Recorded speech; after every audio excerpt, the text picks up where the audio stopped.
Hello, I'm Zanzi. It's another exciting episode of Game On, and tell you what, as far as the three leagues we focus on, South Africa, England, and out in Germany, the chasing pack has been able over the last week to close the gap on the log leaders. So, plenty to talk about with our two legends, Shane McGregor, as well as Jerry Skosana. And keep in mind, at the end of the show, special little gift for you where two broadcasting legends in South Africa come together for an interesting chat. So, without further ado, here is Game On.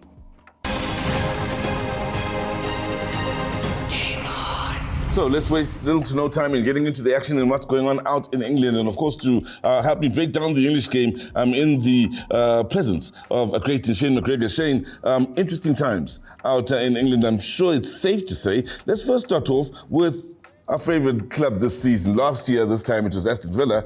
This year, it's Nottingham Forest. They're up against struggling Ipswich. 6-goal thriller. Ipswich scored 2, but take 4. There was no stopping Forest in this day. Yeah, good to be here. Well, once again, we predicted this last week. I said Forest are flying at the moment, going well, against a team that are going to get relegated. So, it's one of those things. But, Forest, you've still got to go out there and get the result done. And what a question. My only concern with that is conceding of the goals, But, getting the victory, the 3 points, that's all that counts. Keeps them in that area, third spot, which is brilliant. Yeah, great to be picking up results at this time of the season, of course. And two clubs that haven't had a great season altogether, but they'll be happy not to really be involved in the relegation struggle right at the bottom. As Everton and West Ham, they played to a draw over the weekend. Your thoughts on Everton at home hosting West Ham?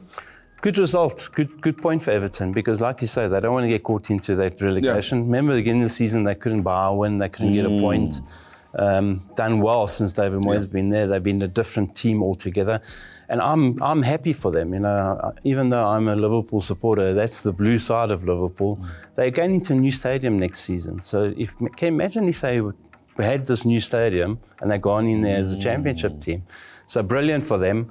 Final season in Goodison Park. They're too a good team to go down anyway. They got the players. So the fighting spirit's a big thing with them. It's huge. You mentioned the importance of Moyes coming back and the timing at which he came back to turn the season around.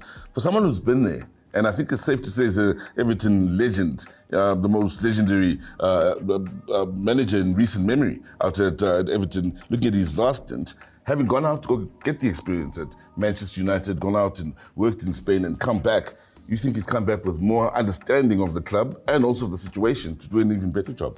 I just think he knows the club in and out. He's been there and he's done that. It's not about going out and getting experience. He's experienced enough. Sure. It was just a matter of he knows the club, he knows what's expected, he knows the players, he knows everything around the club. So the culture. So that's got a huge thing to do with it. At some certain clubs, that's massive.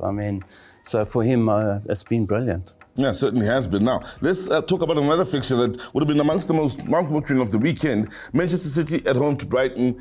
Tough one to call, because when Brighton's on their day, they really can slip you up, and they did the business, I think it's safe to say, in just slipping up Manchester City. They didn't pick up the 3 points, but at a time when City need the points to secure a top 4 spot, Brighton come away with a 4-goal entertaining game, 2-2 the scoreline at the end of it all.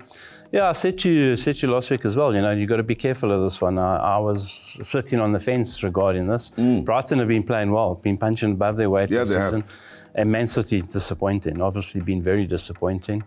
But at the end of the day, Brighton were well worth their point there. And Man City, a lot of points dropped. They're going to be in trouble to get into their 4th spot.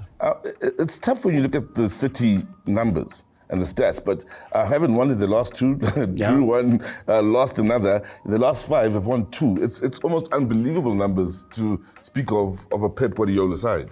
That's the thing, And if you look at that team, and we've been saying what's wrong, without Rodri, but also they're an aging team. There's a lot of old players in that team. He's going to have to refresh it and make changes, but we'll see what happens there next season. Haaland has come out and said if they're not in even though he signed a 7-year contract, he's come out and said if they're not in Champions League, he's going to have a look at his future, which is a bit of a worrying aspect. Just out of interest, some would be wondering, 7-year contract, big salary. Do you think there'd be any suitors for Haaland should the time come and he wants to leave at the end of the season? Well, he's the highest paid player in Britain at the moment. Yeah. But of course, there's always suitors for him. You know, a Real Madrid would dive in to take him. There's big clubs that would dive into. And when I say big clubs, big money clubs. Yeah. So, yeah, you'll always have a suitor for Haaland. Now, have to ask you about Southampton. They've had their struggles. They continue against Wolves, who needed the points. Wolves travelling away to Southampton, picking up an important 2-1 win. Yeah, I called that. I couldn't see anything but a Wolves victory. Yeah. Southampton will be playing in Championship next year, unfortunately. Yeah, for them. no doubt. You know, their season started off badly and it's just gone from bad to worse. So for them, it's been a good year of Premier League, but not a good year, a terrible year of Premier League, but at least they'll have their parachute when they go down. I have to talk about Arsenal, Chelsea, the big derby, Yeah. and that may be the outstanding game of the weekend in just the fixtures that jump out at you. Chelsea away to Arsenal. We've spoken a lot about Chelsea. There's times when they've entertained. Yeah. There's times when they've impressed. But you've always reminded us, every time you speak to you, week in and week out, even when they're doing well, and especially when they're doing well, that they are youngsters, they will blow hot and cold. And this time they come up unstuck against an Arsenal side that hadn't won in 3, by the way. Yeah, I know, and it's a much-needed victory for Yeah. Arsenal, you know, to stay in their second position. But like I said with Chelsea, you never know what you're going to get. The youngsters, the babies, you know, Sure. we call them.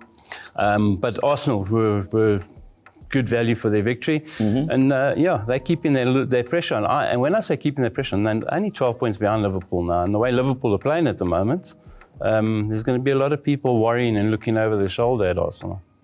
Another side I haven't maybe spoken of a lot this season, but they have quietly impressed. Fulham, a spot, get the better of the rivals in London in Tottenham Hotspur in a game that may have surprised some, but would that have surprised you, that result, the 2-0 win?